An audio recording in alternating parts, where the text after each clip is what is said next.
여러분 안녕하십니까? 11월 5일 JCN 모닝뉴스입니다. 오는 22일부터 전국적으로 택시 부재가 해제됩니다. 수도권 택시 대란 때문인데요. 지방은 오히려 택시 부재 해제에 부담을 느끼고 있습니다. 울산 지역 택시 업계에서도 혼란이 우려됩니다. 김영환 기자의 보도입니다. 정부가 택시난 해소를 위해 오는 22일부터 택시 부재를 전면 해제하기로 했지만 울산시는 고민이 깊습니다. 울산의 경우 사실상 택시난이 없기 때문입니다. 심야 시간 일부 민원 해소를 위해 밤 10시부터 새벽 4시까지 택시 부재를 해제하는 한시적 정책을 이미 시행 중입니다.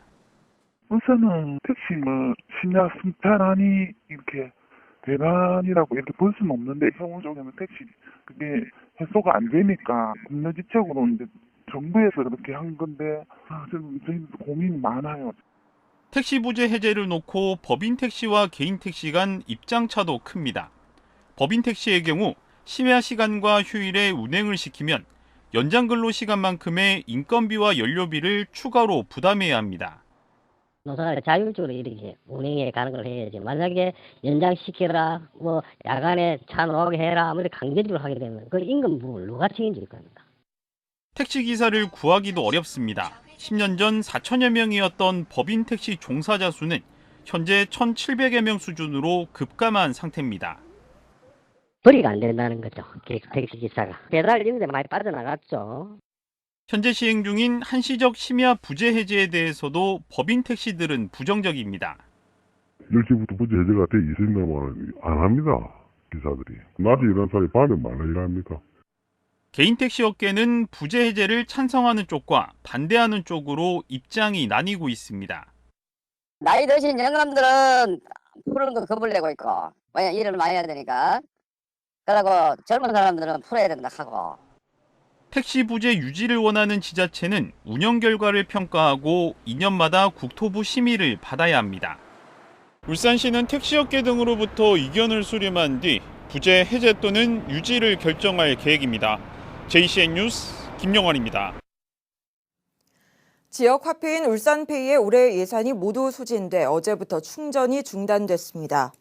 울산시는 어제 오전 8시 44분 울산페이의 올해 발행 목표인 4,510억 원이 모두 소진되면서 충전 중단에 들어갔다고 밝혔습니다.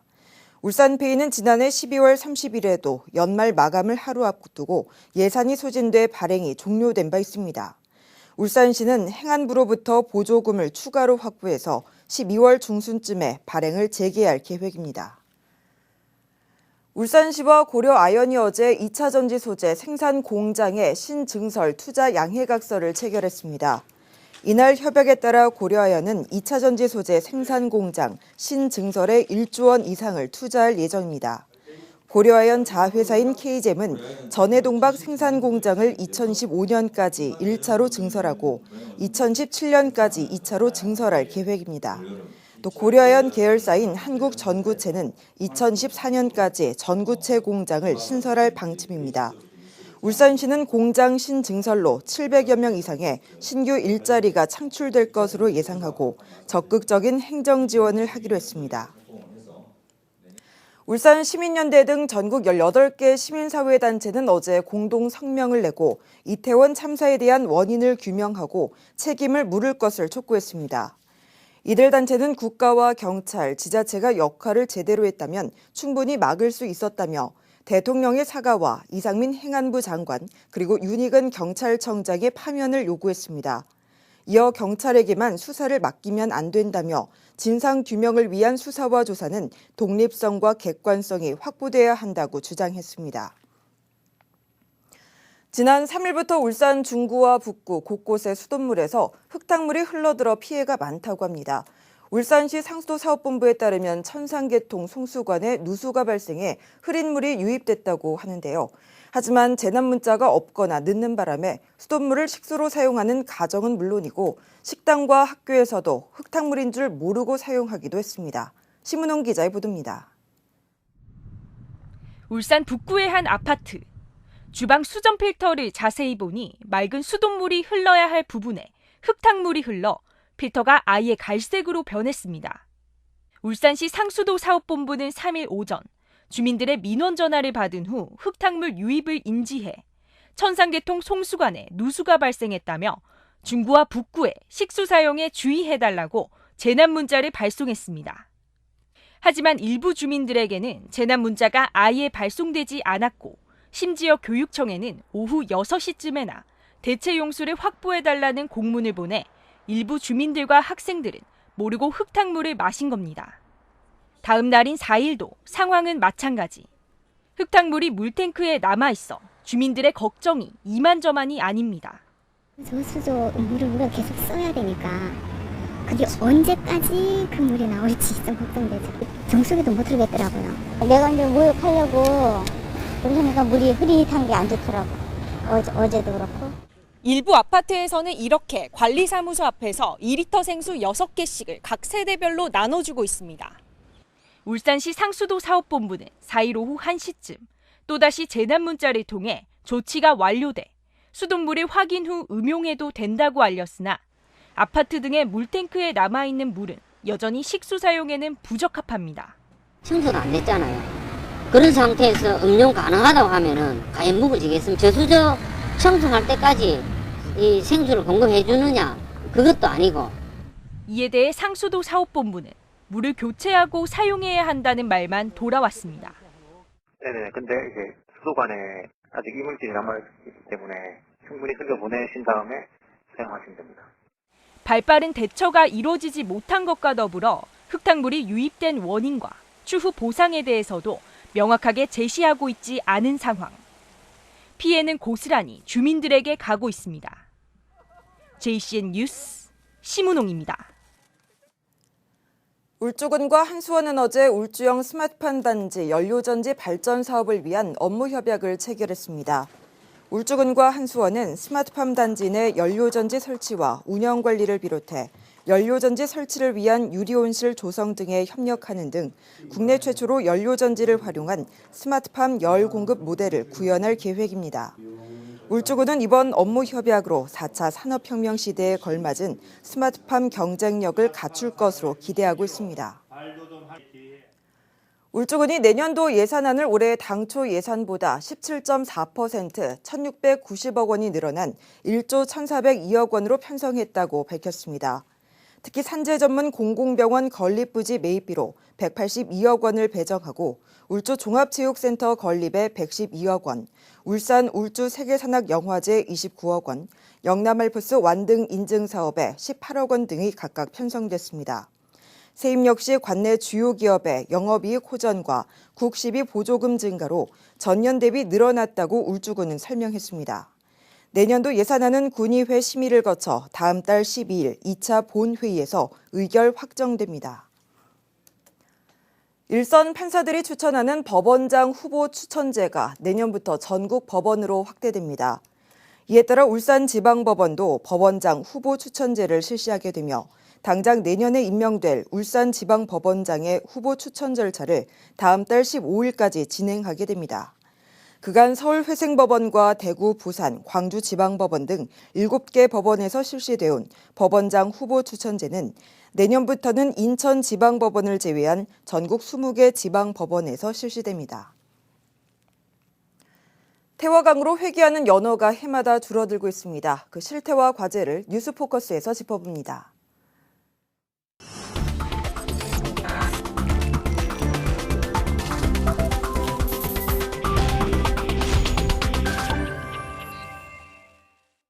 네, 해마다 이때가 되면 태화강에 3, 4년 된 연어가 돌아옵니다. 그런데 최근 몇 년 사이에 태화강에 돌아오는 연어가 계속 줄어들고 있다고 하죠. 근데 이것도 기후변화 때문이라고 하는데요. 이걸 취재한 김잠출 개건 기자에게 자세한 내용 들어보겠습니다. 김 기자. 네. 지난달 23일에 태화강에 올해 첫 연어가 돌아왔다고 하던데 올해 태화강으로 돌아오는 연어가 어느 정도 될지 앞으로 예측이 가능한가요? 네, 정확한 예측은 사실 어렵죠. 네네. 국내 연어 회귀율을 보면은 최대라고 알려진 강원도 양양의 남대천 있지 않습니까? 예, 유명하죠. 남대천을 제외하면은 섬진강 그리고 경북 왕피천 그리고 예. 울산의 태화강 모두 1% 또는 1% 미만에 머물고 있습니다. 네. 그리고 또 해마다 숫자가 줄었다가 약간 늘었다가 예측하기 어려운 그러니까 들쭉날쭉한다 이렇게 봐야 되는데요. 예. 이것은 우리나라뿐만이 아닙니다. 세계적인 현상이기도 한데 아하. 회기 어류는 기상과 강우량 그리고 해양과 광물 온도의 영향을 굉장히 많이 받고 예. 또 태풍, 엘니뇨 같은 기후 변화에도 아주 민감하기 때문입니다. 예, 물고기들이 물 온도에 이 온도에 굉장히 예민하죠. 네. 올해 태화강 회귀연어는 어제까지 30여 마리가 확인됐습니다. 포획된데요. 네. 작년 같은 기간에 7마리였던 거 비교하면은 예. 올해는 지난해보다 회귀율이 좀 높아지지 않을까 이렇게 일단은 전망합니다. 그렇지만은 예. 정확한 예측은 어렵다. 아니 지금 30여 마리가 돌아왔다고 하는데 네. 그 누가 사람이 일일이 체킹을 합니까 서서? 태화강 생태관이라고 있습니다. 예. 전문적으로 태화강 연어, 연구, 배양, 네. 방류, 그다음에 포획을 다 하고 예. 숫자를 확인해서 해마다 통계를 내고 있습니다. 예. 이제 풀어놓은 숫자의 1%도 안 들어온다는 얘기인데 네. 태화강 연어 방류를 22년 정도 전부터 시작을 했죠? 그렇습니다. 지금까지 대략 얼마나 돌아왔는가요? 올 봄에 태화강 생태관은 치어 방류를 53만 마리를 했거든요. 예. 2003년부터 태화강에 5마리를 시작으로 해서 2008년까지 6년 동안은 회기 연어 수가 377마리. 그러니까 뭐 크지는 않았습니다. 그러네요. 그러나 2009년부터 600마리대가 시작이 돼서 예. 2014년까지는 굉장히 늘어났습니다. 2,000마리 정도 네. 이렇게 늘어났고요. 특히 2013년에는 1,788마리 그리고 2014년에는 1,827마리 최고점을 찍었는데 예. 그러다가 2015년부터 쭉 줄기 시작하고 예. 2016년에는 123마리 이렇게 급감하게 됐습니다. 이것은 예. 이제 태풍이라든가 네, 그 네. 해의 기후에 따른 영향으로 봐집니다. 예, 지금 이제 돌아온 연어 숫자를 얘기했고 풀어놓은 치어 숫자는 얘기를 안 했는데 네. 우리가 단순하게 생각하면 말이죠. 회귀 연어 수를 높이려면 치어 방류를 좀 많이 하면 될 거 아니에요. 맞습니다. 2020년에 885마리가 확인됐거든요. 네. 그런데 바로 한 해 지난해에는 130마리 정도로 확 줄었습니다. 그래서 원래 어떨지 굉장히 예민해지는데 네. 이 연어 회귀율이 점점 낮아지거나 예. 또는 예측하기 어려울 정도로 그래프를 그리는 것은 세계적인 추세이긴 합니다. 네. 그리고 뚜렷한 원인 규명을 아직은 못하고 있다고 하는데요. 예. 그래서 우리나라 같은 경우는 각 지자체도 모두 방류수를 늘리는데 방점을 두고 있습니다. 말씀하신 대로 치어를 많이 보내면은 예. 확률이 그만큼 낮더라도 마리수는 많으니까 말이죠. 네네. 올해 섬진강을 보면은 거의 100만 마리를 방류했거든요. 그 울진 왕피천은 90만 마리, 강릉 연곡천이라고 또 따로 있습니다. 120만 마리를 방류했는데 비해서 예. 울산 태화강은 53만 마리를 방류했으니까 예. 그렇게 만족스럽지도 못하다. 그리고 양양 남대천의 700만 마리에 비한다면은 네. 너무 적다. 이렇게 그러네요. 볼 수는 있습니다. 예, 세계적으로 줄어드는 거 이게 이제 기후 온난화가 이제 상당 부분 영향을 끼쳤다고 이제 그 말씀을 하셨는데 네. 기후 온난화 문제는 말이죠. 태화강 생태관이 나서서 해결할 문제는 아닌 것 같고 자 그렇지만은 태화강 생태관이 해야 할 과제라든지 할 수 있는 개선점 뭐라고 보세요? 네, 연어는 이제 강에서 뭐 서너 달 정도 살다가 네. 바다로 나갑니다. 그래서 북해도, 북태평양, 베링해까지 가거든요. 예. 거기서 바다 속에서 3, 4년 성장한 뒤에 한 5년까지도 성장을 합니다만은 1만 5천 킬로미터를 돌아서 다시 고향의 강인 태화강으로 돌아오게 됩니다. 예. 그런데 수온이 15도 정도 되면은 산란하기 위해서 태화강으로 올라오지만은 예. 고향을 찾아오지만은 수온이 높아지면은 모천인 고향인 태화강까지 오기 전에 예. 내비게이션이 에러 나듯이 아하. 왕피천으로 가거나 아하. 회야강으로 가거나 아니면 예. 하동 섬진강으로 가는 다른 강으로 갈 수가 있다고 그래요. 아하. 태화강까지 오기 전에 자기 집까지 오기 전에 예. 다른 곳에서 산란하는 연어가 많지 않을까 이런 환경에 추정도 하고 따라서 있답니다. 예, 우회전을 하는군요. 네. 문제는 이제 태화강 생태관의 역량이라든지 이런 거 파워풀을 한 것을 좀 캐파를 늘려야 되는데 네네. 지난 8년 동안 많은 실적을 내고 정착을 하고 있습니다만은 예. 문제가 제일 심각한 것이 해양수산연구사 이 연어를 담당하는 연구사 단 한 명만 근무하고 있습니다. 울산에요? 네, 그러니까 말이 아니네. 혼자서 다 감당해야 되죠. 육아휴직은 꿈도 못 꿉니다. 예. 전문 연구사의 정원 시급하다고 봐지는데요. 물론 태화강 생태관 입장은 이렇습니다. 예산은 다른 지자체에 비해서 굉장히 좋다, 예. 나았다고 하지만은 원래 연어 이 관련 사업이 국비 사업이었다가 없어졌습니다. 예. 그런 경험이 있기 때문에 혹시 최근 기류를 봐서 자치단체장의 교체나 이런 입장에 따라서 지속적이고 항구적인 사업이 아니 될 수도 있지 않을까 이런 예. 걱정도 사실 있습니다. 네, 그래서 네. 생태관의 연구 환경 개선과 함께 연어 방류 사업 예산의 적정 유지를 함께 해주는 것 이런 것을 이런 것이 예, 바로 예. 태화강 생태관의 예. 과제라고 할 수 있겠습니다. 예, 답이 나왔네요. 이게 왜 중요하냐면요. 죽었던 이제 태화강이 다시 살아난 생태강으로 주목받고 있는데 많은 연어가 다시 올해 돌아오게 하는 건 생태강인 것을 이제 증명하는 게 되잖아요. 맞습니다. 맑은 물 그다음에 생명의 강이라는 것은 지표거든요. 예, 예. 그래서 이게 중요한 겁니다. 김장출 기자 감사합니다. 국민의힘 박성민 국회의원이 중대선거범죄로 당선이 무효된 자가 선거비용 반환 의무를 이행하지 않을 경우 공직선거 입후보를 제한하는 법안을 발의했습니다.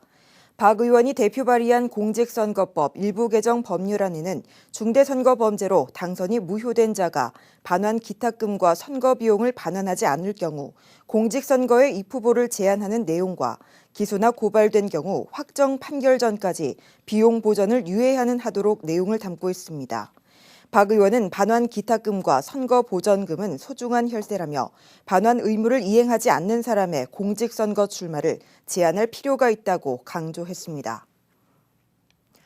울산시 글로벌센터가 울산시 외국인 주민지원센터로 명칭을 바꾸고 울산경제자유구역청 건물로 이전했습니다. 외국인 주민센터에서는 무료 통역과 번역 상담을 지원받을 수 있고 법률 자문과 생활 서비스 등을 안내받을 수 있습니다. 울산의 외국인 주민 수는 17,400여 명으로 울산 인구의 1.6%를 차지하고 있습니다. 남구청은 어제 소상공인의 날을 맞아 지역에서 처음으로 기념식을 열고 장학증서 수여식도 개최했습니다. 이날 행사는 지역 소상공인들과 외식업의 업종별 협회장 등 150여 명이 참석한 가운데 열렸습니다. 일부에서는 코로나와 경기 침체로 어려움을 겪는 지역 소상공인, 대학생 자녀 50여 명에게 200만 원의 장학금이 지급됐으며 2부에서는 한국형 장사의 신저자 김유진 강사의 강연이 열렸습니다. JCN 모닝뉴스를 마칩니다. 함께해 주신 여러분 고맙습니다.